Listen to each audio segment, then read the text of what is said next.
sabe que o início sempre é complicado, até por isso eu tentei colocar uma equipe o máximo possível que já tivesse atuado junto, né? Que tivesse algum entrosamento. Eu acho que o que realmente pesou, em especial no primeiro tempo, foi a questão do ritmo. A gente estava um pouquinho fora do tempo do jogo, chegando um pouco atrasado, demorando a tomar as decisões, e aí o Mirassol estava conseguindo roubar bastante bola, enfim, e gerar situações de perigo.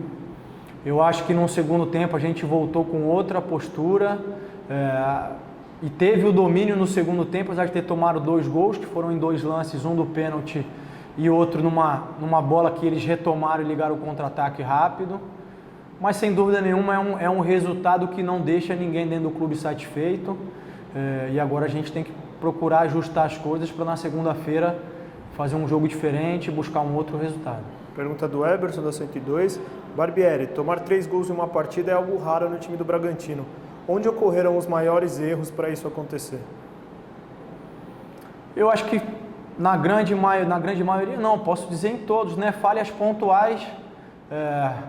O Luan foi tirar uma bola em que ele estava sozinho, não tinha nenhum atacante, a bola acabou sobrando para o atacante deles dentro da área, talvez se a bola tivesse passado não houvesse perigo.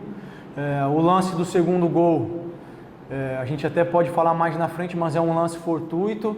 Eu entendo que se não pegou direto na mão do Alejandro, nem era o caso de se marcar o pênalti. E o terceiro gol, uma saída nossa, que eles roubam a bola, ligam um contra-ataque, uma falha. Desde o início da jogada, quando o jogador toma a bola do Aderlan, até a maneira como a gente marcou. Volto a dizer, eu acho que o ritmo teve um peso importante no dia de hoje, sem desmerecer a vitória do Mirassol. O Eduardo está há bastante tempo no clube, eles tiveram a volta de muitos jogadores que já atuaram e estão acostumados aqui, sempre é uma equipe difícil de enfrentar. Pergunta do Rodrigo, do Correio de Atibaia.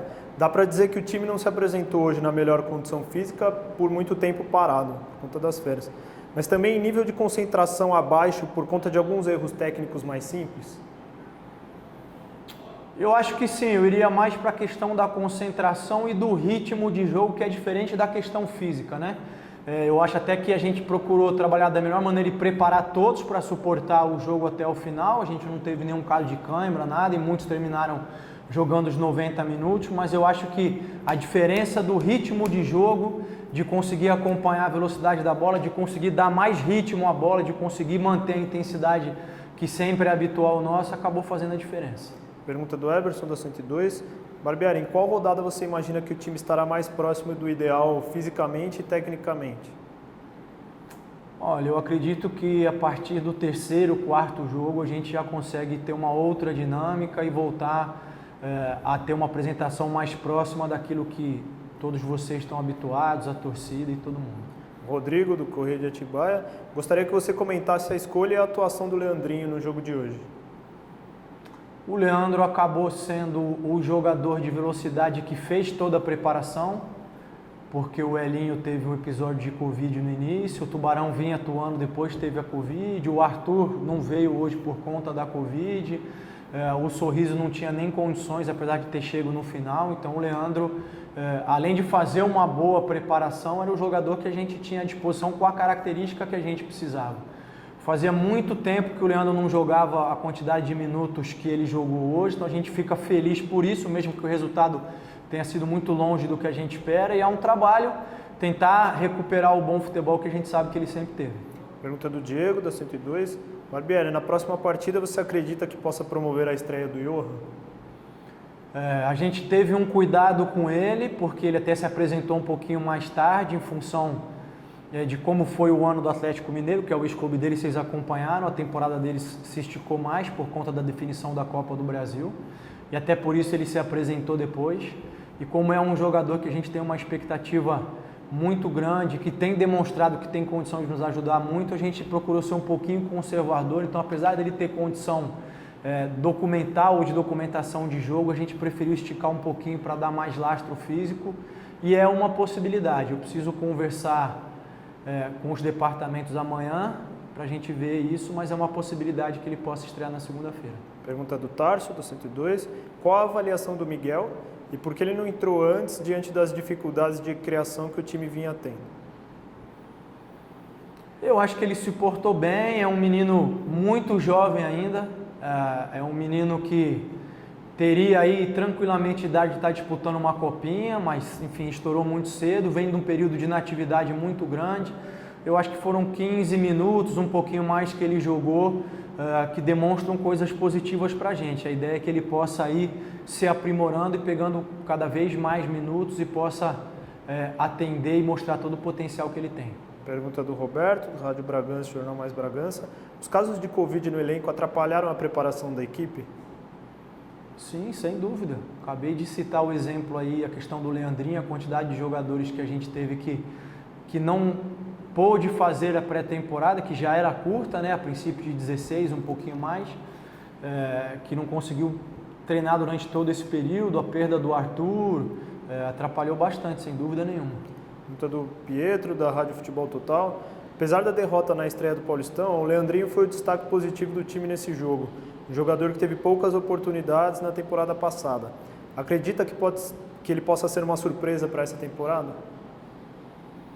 Olha, eu espero que sim, a gente está trabalhando nesse sentido. O Leandro é um jogador que teve muitos problemas com lesão, especialmente quando eu cheguei. Muitos jogos ele acabou saindo e desde então tem se tentado fazer um trabalho para que a gente consiga fazer com que ele consiga jogar mais minutos, suportar, porque a qualidade técnica dele é indiscutível, né?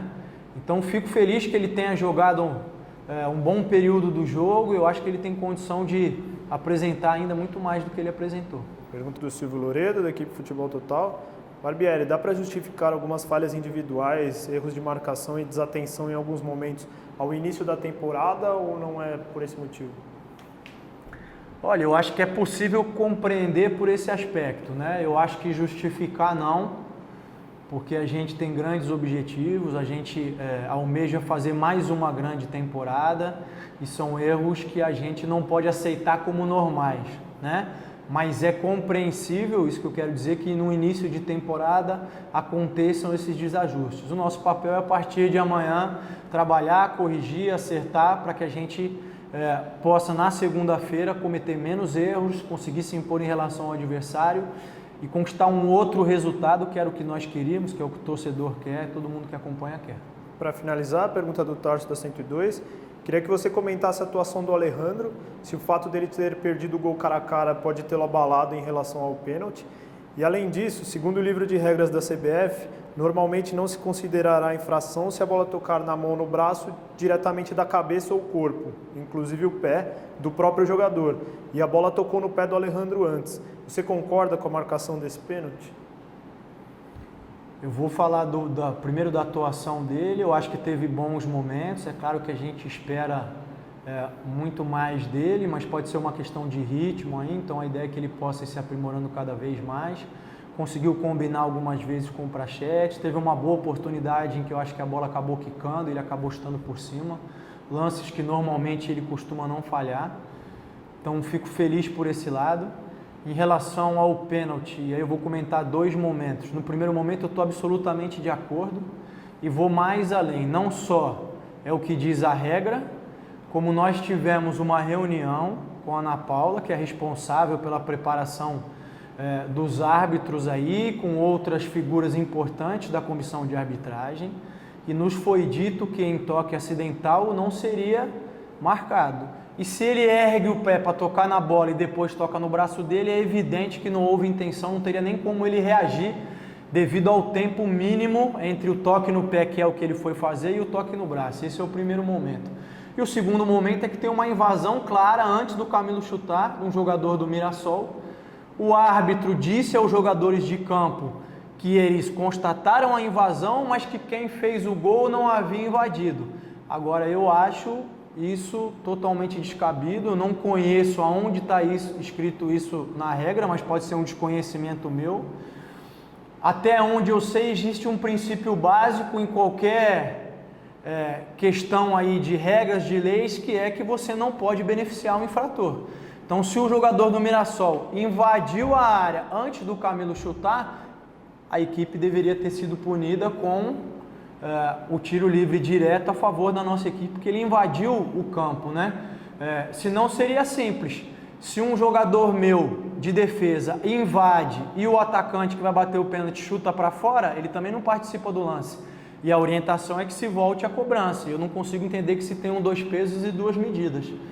Mas eu quero deixar isso claro que não foi isso que determinou o jogo, de maneira nenhuma. A gente efetivamente errou bastante, mas seria interessante que vocês pudessem debater e trazer essa resposta, porque nós todos estamos confusos em relação a isso.